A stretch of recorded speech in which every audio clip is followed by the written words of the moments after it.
Kapag malamig ang panahon, marami sa atin ang hanap ang mga pagkaing nakapagpapainit ng katawan. Kadalasan, yung mga may mainit na sabaw. Pero dito sa Marikina, may dinarayong isang karinderya na naghahain ng putahing kapag natikman, siguradong mag-iinit daw ang iyong pakiramdam? Pero hindi ito sabaw kundi kinilaw. Ang sangkap talaga namang nakakaintriga. Nakatikim na ba kayo ng kinilaw na suso at ari ng kambing? Aba, ako hindi pa.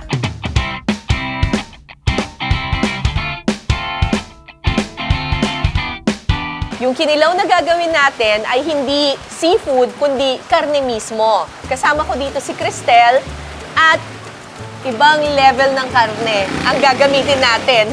May breast at saka balls ng kambing. Yes, po. Ayan po yung sinuso niya, malapit din po. Maliit lang. Maliliit lang po kasi po lalaki po yan eh. Kailangan po namin ng balls eh. Pero mostly po kapag may babae. Po to? Yan po yung para pong tumbong ng kambing. Parang magkakalapit lang lahat, Opo, kasi po yun po yung malasa. Yun po yung nagpapalasa po dyan. Sa pagluluto ng kinilaw na suso at ari ng kambing, kinakailangan daw muna itong palambutin sa loob ng 7 minuto saka iihawin.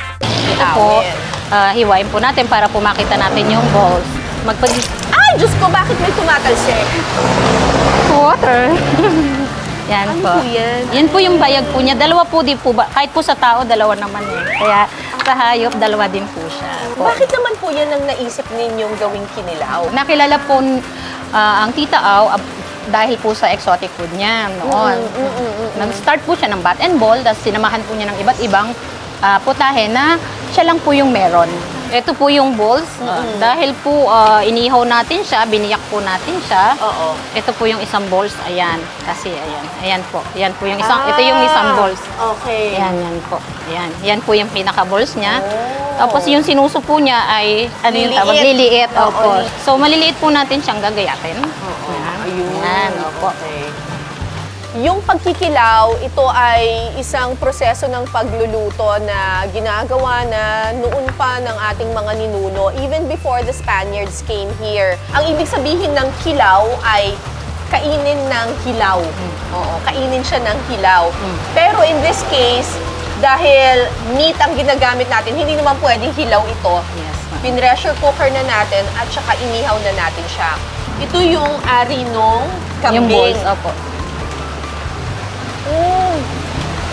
Parang siyang atay? Medyo Para po yung sa balot din. Yung sa balot na kulay. Parang yung Yellow. yung dilaw ng balot, ganun yung Apo. lasa niya. At saka parang yung texture niya parang atay, pero yung lasa niya parang yung dilaw ng balot. Pagkatapos nating ihawin ang suso at ari ng kambing, maaari na itong tadtarin at saka ihalo ang mga sangkap tulad ng sibuyas, luya, Tapos po, yung chili niya, depende po sa anghang na gusto. timplahan na rin ng asin at paminta.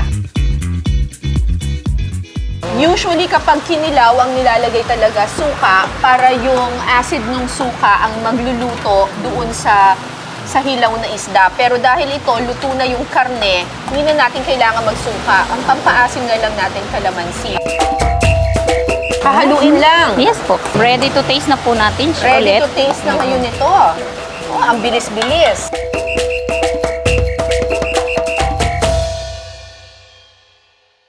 Tikman natin. Actually, masarap yung yung mismong ari ng kambing kasi ito siya, medyo creamy siya at saka kalasa niya yung dilaw ng balot. Actually, pag kinain mo siya, hindi mo naiisipin na ari siya ng kambing eh. Pero ako ngayon, ang sarap nung yung mismong balls, ang sarap. Ayan parang yung texture niya, parang atay, pero yung lasa niya, parang balot. Hindi nga raw makukumpleto ang kinilaw na suso at ari ng kambing kung hindi mo ito papartneran ng kanilang binayong hipon.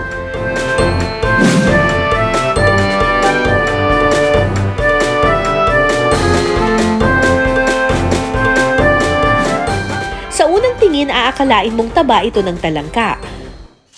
Bukod sa kinilaw na ari ng kambing, may isa pang specialty si Ate Cristel at yun ay ang binayong hipon. 'Di ba? Yes, Ang liliit naman ng hipon na to. Actually, pag hilaw po yan, ma'am, binubusa po yan para maging luto na. Para pag binayo, magpipink na po siya or red. Kaya po medyo maalat siguro sa asin din Sa po. asin din. Depende din po yan Niluto sa na asin sa niya pagka asin. binubusa. Ibubusa muna ang hipon o iluluto ito sa kawali ng walang kahit na anong sahog.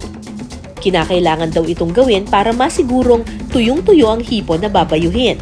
So magbabayo na tayo ngayon. Tama? Apo. Ilalagay ko lang po to Apo, dito. lahat po. Apo. Tapos, Yan. Babayhin niyo na po. ganun lang siya. Apo. Gano'n ka pino dapat? Ayan, okay na po siya kasi galit na galit po kayo eh. Inisip ko kasi lahat ng mga kaaway ko sa buhay. Ayan, oh, Sila tingnan po, mo. yan, oh. Okay na po yan. Naging face na sila, di ba? Talagang, yan. Pag meron po kayong sama ng loob, ayan, magbayo po kayo. Yan, bayuhin nyo ng ganyan. Oh, ayan, oh. Di ba? Oh, ayan, oh. Durog na lahat ng kalaban ko sa buhay. Okay. Parang Ayan. face na yung dating niya. Opo. Tapos po, ilalagay na po natin yung gata sa kawali. Okay. Pakukuluin po natin Grabe, siya. sobrang lapot ng gata na yan, ah. Kapag lumapot at kumulo na ang kakanggata, sunod na ilalagay ang binayong hipon. Parang kulay ng taba ng talangka.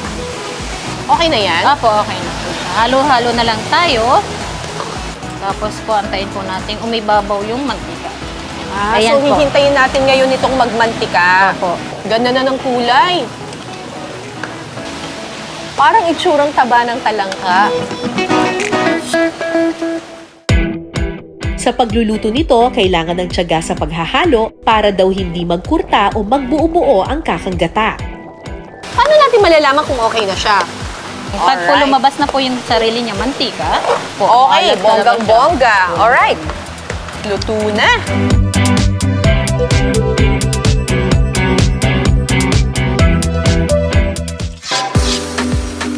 Parang isipin mo, taba ng talangka, no? Tikman ko muna siya without rice, ha?